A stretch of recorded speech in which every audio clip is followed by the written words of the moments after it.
The idea that Donald Trump could, swoop in to one meeting with, less than a week's preparation and fix everything was never a realistic possibility. Of course, all eyes are on this Friday's meeting. Well, Volodymyr Zelensky has said he's not going to allow Russia to take land from eastern Ukraine, saying that abandoning the Donbass region would allow Vladimir Putin to start a third war in the country. Well, the White House confirmed further details about Donald Trump's meeting with the Russian president in Alaska on Friday in a press conference a couple of hours ago. This is the press secretary, Caroline Levitt. This is a listening exercise for the president. Look, only one party that's involved in this war is going to be present. And so this is for the president to go and to get, again, a more firm and better understanding of how we can hopefully bring this war to an end. And the president said at this podium yesterday when he joined all of you in the room that he hopes in the future there can be a trilateral meeting with these three leaders to finally bring this conflict to an end. But this administration has really used every lever, has taken every measure to achieve peace through a diplomatic solution. Let's speak now to Andrew Weiss. He's a former Russia expert at the White House and policymaker for the US National Security Council. He's now vice president of the Carnegie Endowment for International Peace. Andrew, good evening. Great to be with you. I wonder what you made of the comments from Caroline Levitt, who seemed to be ever so slightly watering down or sort of distancing from the idea that Donald Trump was going to be making a deal with Putin on Friday. It's been a dizzying couple days, and I think we should all be pretty careful about not getting sucked into the vortex here. Let's back up a sec. So typically presidents meet because there's something to do. Their staffs have prepared the groundwork for practical conversation, hopefully that produces results. In this case, it's sort of going the opposite direction, where you had a spontaneous decision by the president of the United States last Friday to just kind of do a check-in meeting with Vladimir Putin. So with less than a week of preparation, we're going to see a meeting in Anchorage, Alaska, this coming Friday. That's a very short and kind of unrealistic, compressed timeline to put together an ambitious agenda.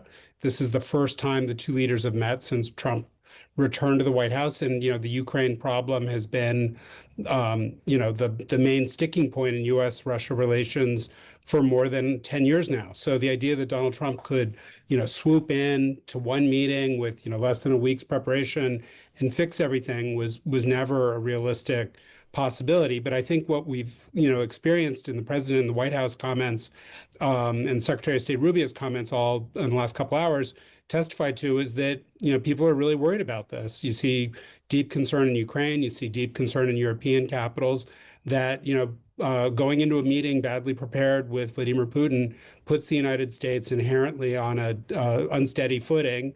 And then, the Russians have this great expression, which is the only free cheese is in a mousetrap. And so the idea that, Vladimir Putin's going to be able to, put ideas out there that are too good to be true, makes everyone very nervous. Yeah, I mean, Zelensky has said any sort of deal isn't going to stop Putin's attacks. So he certainly doesn't want to walk into a trap of there being some sort of illusion of peace if it isn't really material and concrete one to be believed in.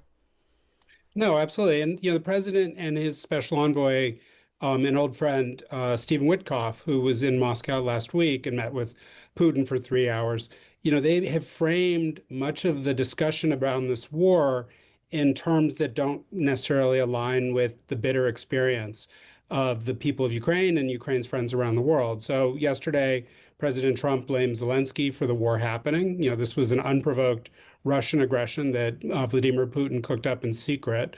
The other thing that the White House has done repeatedly is portray this as a war about territory, as if, where you draw the line, or in the most recent sort of unfortunate phrasing, the idea that you could swap territory and that would somehow bring the war to an end. Vladimir Putin's goals in Ukraine are not about territory. It's about subjugating Ukraine and effectively neutering it.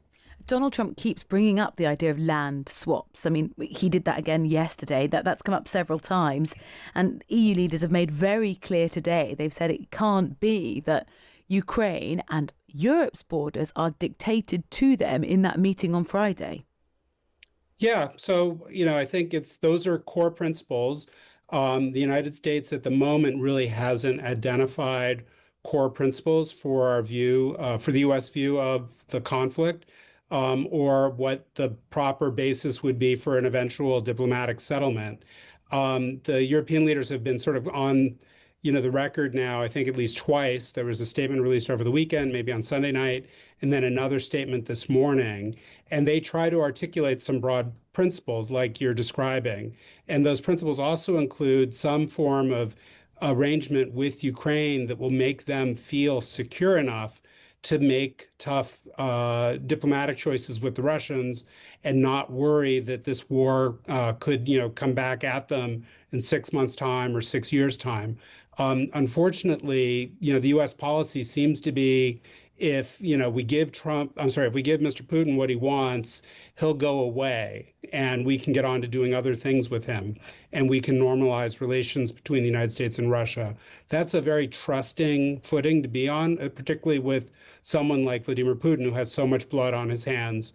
And who's responsible for, what is essentially a genocidal war in a neighboring country that, did nothing to provoke it. Yeah. Is there a risk that sort of sitting down with Putin at the diplomatic table, inviting him back in, emboldens him in some way? Because Caroline Levitt had said, we've pulled on every diplomatic lever. We just heard her say that in the clip. And I wonder, in your sense, do you think Donald Trump has done that, used every sort of military and financial lever that he has to show more clout to President Putin? Yeah. So the inheritance that Donald Trump had on his desk when he returned to the White House on January 20th was not a happy state of affairs. Let's not idolize what had happened. You had, a grinding attritional war in Ukraine. You had the United States having moved, heaven and earth, tens of billions of dollars worth of military equipment and funding for Ukraine, largely in close cooperation with European and G7 partners.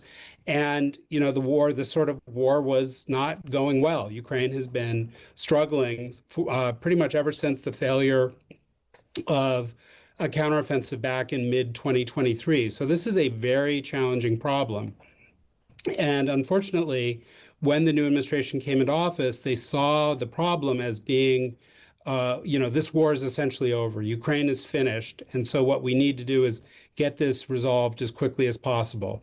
And in short order, in the first couple of months, first 100 days of the administration's time in office, we saw huge tensions emerge in the U.S.-Ukraine relationship, new worries and tensions about the U.S. commitment to Europe and big tensions with European leaders, and this desire to kind of just, get a meeting on the books with Putin and normalize relations.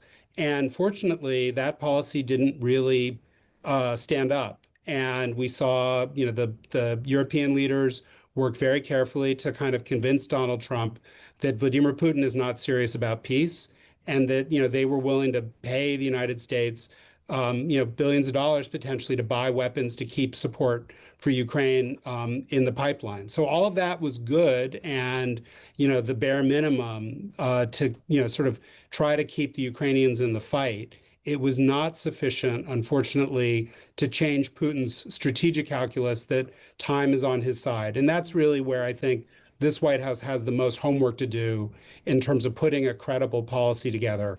And my hope will be that we'll see something after the meeting on Friday that reminds them that Vladimir Putin is not a man of peace. Vladimir Putin has an agenda that's inimical to the United States' interest and to Europe's interest in supporting Ukraine. You may not have an answer to this, Andrew, but what would be your strategy to try and secure a peace or start the process that would give peace and security to Ukraine without then emboldening Putin to act again? What would be the first step? Yeah, no, it's a very hard policy problem, and the idea that there's any kind of quick fix to this is, an illusion. The people of Ukraine are tired. I think they want, especially their leaders want a timeout, and I think some kind of ceasefire that's without, preconditions is desirable, and that was a big policy shift that the Ukrainians made and provided to President Trump as an indicator of their seriousness, that they're serious about peace. The U.S. seems to have dropped that request in the rush to get this meeting scheduled with Vladimir Putin on Friday. So, what it would take to get a ceasefire in place does require the United States to create leverage. And so far, there is not enough leverage to force Vladimir Putin's hand. And we saw the president over the past several months get increasingly frustrated that the Russians were pounding Ukrainian apartment buildings and killing people in their beds, that they were attacking hospitals and doing other things, that, exacted a huge personal toll on average people in Ukraine. And that seems to clearly have angered President Trump. The challenge that President Biden had and now President Trump has is, how do you push the Russians into either a ceasefire, or how do you convince them that what they're trying to accomplish on the battlefield will never succeed? And so I think the elements of that, first would be, you need to show long-term commitment,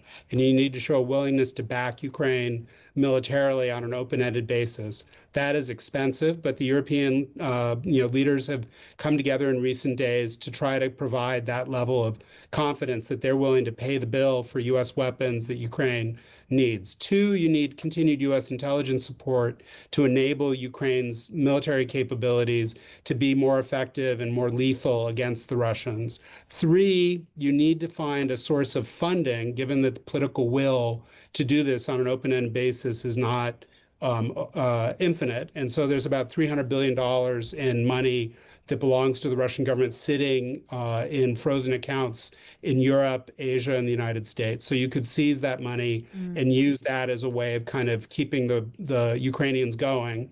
Fourth, you need to show that you're revitalizing your defense industrial capabilities. And the US and Europe, unfortunately, have been rather slow to do that compared to the Russians. And then lastly is, you need to make sure that there's really strong deterrence in place across Europe to show the Russians that regardless of what happens in Ukraine, they can't hope to accomplish, similar success on the battlefield against the United States' allies in NATO anywhere else in Europe. So, I mean, at a minimum, that would be the five-part, plan. It's not that different, unfortunately, from what President Biden was pursuing. And so I think there's a tendency in any new administration, but particularly with this one, to reject what their predecessors were doing and look for something new. And that's where, again, I get back to the question about the free cheese and the mousetrap. What Vladimir Putin is putting out there is not a formula to end the war. It's a formula for creating divisions between the United States and Europe and the United States and Ukraine. Thank you so much for your time, Andrew Weiss, the former Russia expert and still a Russia expert, but former Russia expert at the White House and policymaker for the US's National Security Council. Thank you so much.